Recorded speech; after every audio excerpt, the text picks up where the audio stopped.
बच्चों का कारीगरी देख आप खुश हो जाएंगे। देखिए इधर बच्चा लोग बनाया है। क्या नाम बाबू? मंडी। क्या नाम बाबू? गामा। क्या बनाए हो? क्या नाम है बाबू? बिमलेश। क्या बनाए हो? पलंग। क्या नाम है बाबू? लौकुश। क्या बनाए हो? आईफोन।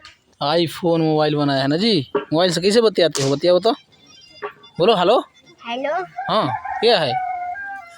क्या नाम है? है? हाँ क्या नाम है बाबू? क्या बनाई हो? केक। देखिए केक बनाई है। क्या नाम है बाबू? विकास कुमार। देखो इधर क्या बनाए हो? भैंस बनाए हो। तो इधर साइड करो तो देखेंगे।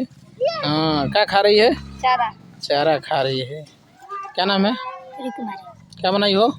देखिए घर बने ते ऊपर उठाओ। क्या नाम है बाबू?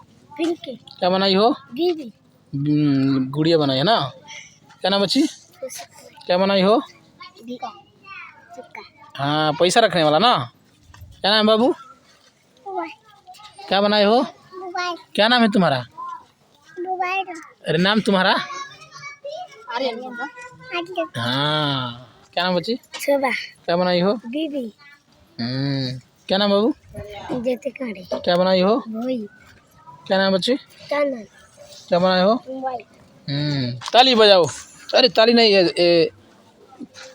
ठीक है आप लोग बढ़िया से बनाए ना। हाँ खुश हैं। देखिए ही हंस दो एक बार। ही हंस दो। हाँ बढ़िया बनाया है। ठीक है।